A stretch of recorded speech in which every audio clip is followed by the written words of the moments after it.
Balik lagi di PTV Show, ngobrol sering tapi nggak bikin boring, cuma di PTV Show. Tempatnya masih dalam tema Yuk Bantu Penyandang Talasemia. Dan bagaimana pula mereka menjalani kehidupannya untuk menjadi penyandang talasemia begitu ya. Karena tadi kalau karir sendiri kita bisa lihat Bapak Ruswandi masih bisa terus beraktivitas ya, berbahagia dan memberikan motivasi pastinya Pak Ruswandi. Tapi tadi ada pertanyaan yang terputus, bagaimana kondisi anak Bapak kemudian sampai hari ini? Kalau kondisi anak saya 25 tahun sudah meninggal. Dia ketahuan talasemia sejak usia 10 bulan. Baik. Baru kecil tuh. Jadi transfusi pertama tuh usia 10 bulan. Pertama kali melihat kondisi itu? Ya semua kaget lah. Apalagi ibunya nangis langsung. Ya. Ya semuanya juga baru dengar, kita juga baru dengar talasemia itu apa. Oke. Udah mesti transfusi setiap bulan. Ya, dengan usia balita. Aja. Saya bisa bicara ini karena saya merasakan sendiri. Ya. Saat itu kaget dan gak siap pastinya kan. Ya. Nah, Bapak Ruswandi sendiri sudah merasakan secara langsung bagaimana mengurus penyandang talasemia begitu ya. Ya saat ini juga Pak Ruswandi mengurus, membantu para penyandang dan bahkan juga saya yakin Pak Ruswandi masih terus berupaya untuk memotivasi para orang tua karena orang tua menjadi seorang yang paling tersentuh hatinya pastinya, apalagi harus dilatar belakangi dari ketidaktahuan informasi. Betul. Saya tidak bisa memahami bagaimana mereka akan seperti menyesali dirinya tidak tahu informasi ini. Bagaimana Pak pengalamannya? Jadi pengalaman saya pada waktu itu terhadap anak saya yang sudah meninggal. Awalnya itu kan dianggapnya flu aja. Oke. Kita ke dokter anak, periksa, kasih obat segala macam. Wah ini dulu kan dibilang flu Hongkong gitu. Ya. Kok nggak sembuh-sembuh, kondisinya semakin menurun.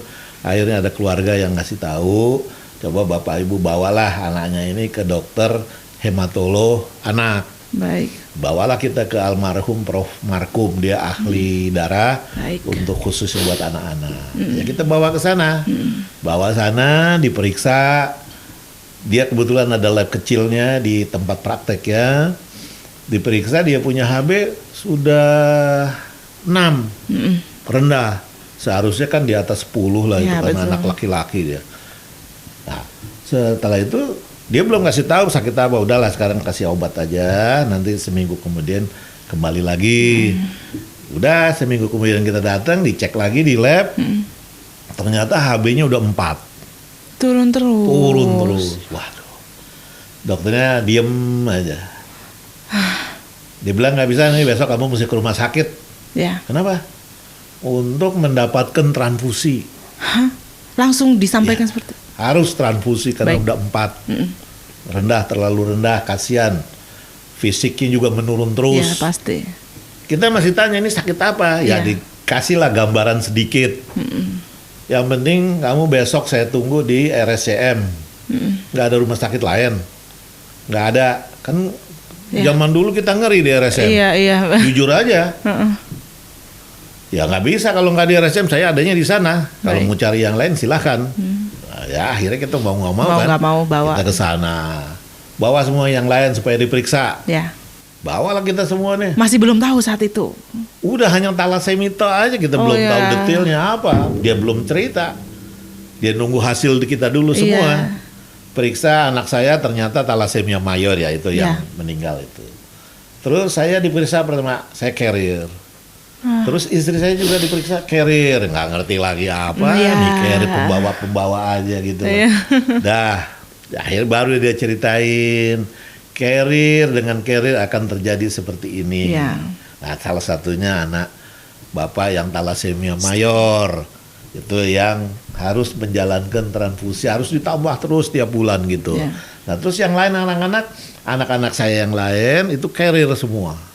Saya kan ada 4, laki semua.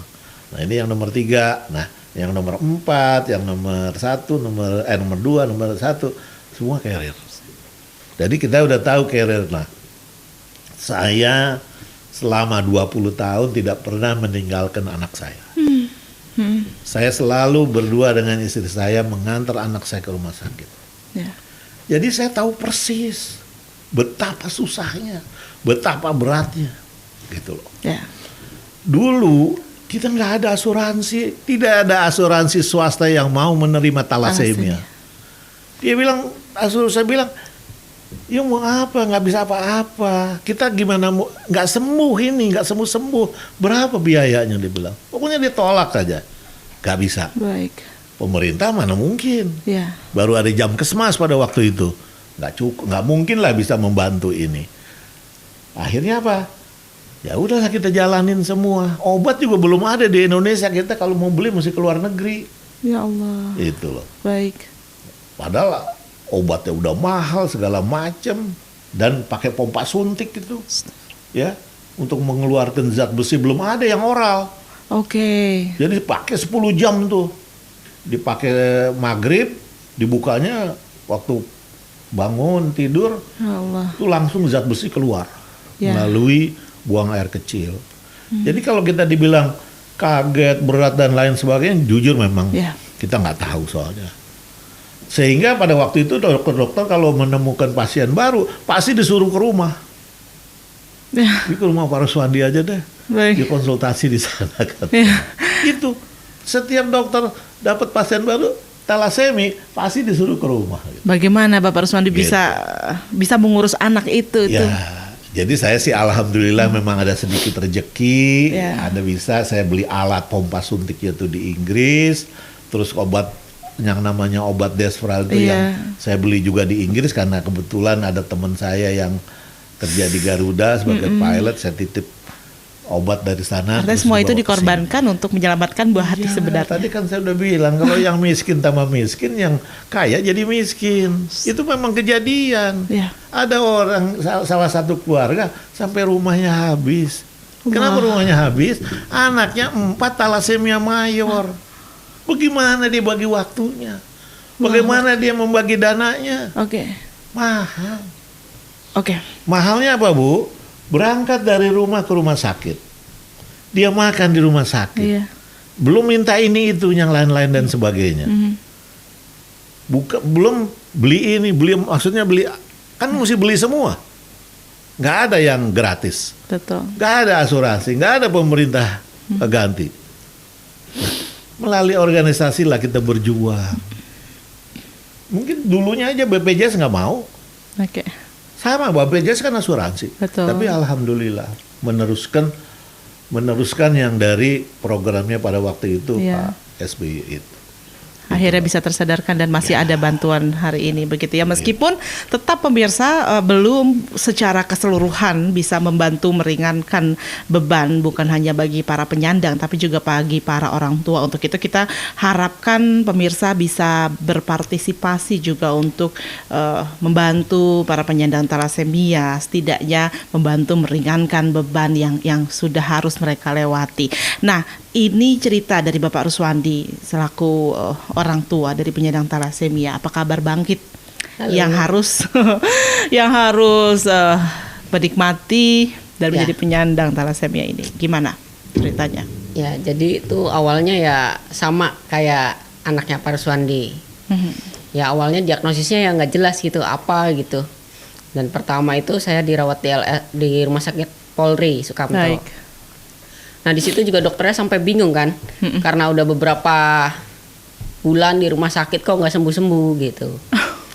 Sampai orang tua tuh bingung, ini sakit apa ya, sampai dibeli tuh buku-buku tentang penyakit ini apa darah gitu. Nggak ada rujukan, itu sudah di rumah sakit artinya kan itu pemeriksaan. Dokternya juga bingung di situ.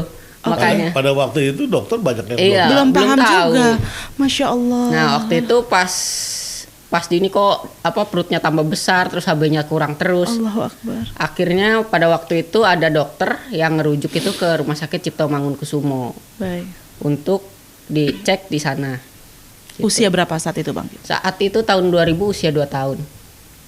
2 tahun kamu seperti tahun. itu. Sekarang? Sekarang sudah usia 22 tahun. 20 tahun, Masya Allah, Alhamdulillah.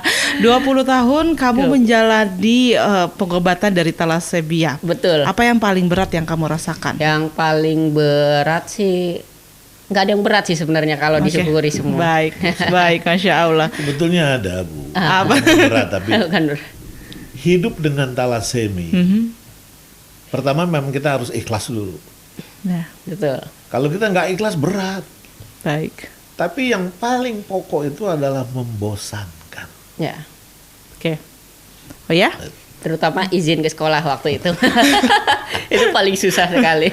Izin karena ke nggak tahu sekolah. Izin ke sekolah paling susah. Iya. Kan Gimana mesti ceritanya bolos. coba? Karena harus bolos. Iya, Dan temen juga kan ada yang ngerti, ada yang enggak. Yang nggak ngerti itu, ih ngapain sih bolos-bolos mulu gitu. Belum Oke, diledek oke. ya. Iya, belum diledek. Dracula. Kalau yang tahu nih, terus dia nggak paham gitu. Iya. Ih, ini ngapain sih ke rumah sakit mulu, sakit-sakitan ya gitu. Kamu harus mendapatkan itu juga. Iya. Tapi ya gimana ya? Thalassemia harus jadi sahabat sih intinya. Oke. Nah, awalnya kalau sekarang kamu aku lihat sudah sangat menjalani itu, sudah Iya. bersahabat ya. Iya. Tapi awalnya saya yakin kamu juga pasti berat, pasti sulit. Iya pasti. Bagaimana kamu Iya. melewatinya? Melewatinya gimana ya? Jalanin aja sih yang penting sih. Jalanin.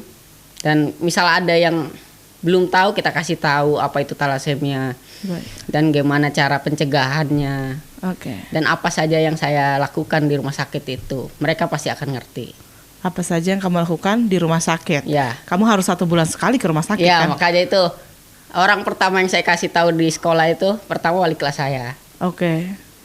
Dan itu juga nggak saya sendiri yang ngomong, itu sama ibu juga. Nah, orang tua kamu Ah, bagaimana mengetahui kamu menjadi penyandang nah, thalassemia? pas waktu itu apa ya? Ya nerima nggak nerima sih waktu itu pas nggak ketemu. Dengar cerita sih, bukan Baik, saya ya. yang dengar langsung. Ya, kamu saat itu Ya, masih 2 tahun ya? Pasti salah-salahan sih pasti. Katanya sih salah-salahan waktu itu. Cuman Ya, Insya Allah. diterima. Habis itu diterima dengan lapang dada. Baik, baik. Alhamdulillah sampai sekarang ini. Alhamdulillah. Nah, kamu berapa bersaudara, Bangkit? Saya 2 bersaudara, 1 kakak perempuan sudah nikah dan suaminya normal. Kakak carrier. Kakak carrier. Tapi suaminya normal. Itu baru Ya. diketahui setelah ada kamu yang menyandang thalassemia Betul. atau Jadi sudah periksa? sebelum nikah itu kakak emang udah diwanti-wanti sama orang tua. Jadi harus ke screening. Screening Iya. ya. Ini jadi satu aktivitas dan juga satu langkah pencegahan yang Iya. terbaik begitu ya Pak Betul. Ruswandi ya. Tapi lagi-lagi pemirsa, ini bisa dilakukan oleh mereka yang sudah tahu informasi ini, oleh mereka yang sudah mendapatkan informasi ini. Bagaimana dengan kita kemudian yang masih tidak mengerti apa itu thalassemia, bahkan kita masih belum memiliki perhatian khusus terhadap penyakit ini. Kita akan lanjutkan lagi usai jeda berikut, tetaplah di PTV Show.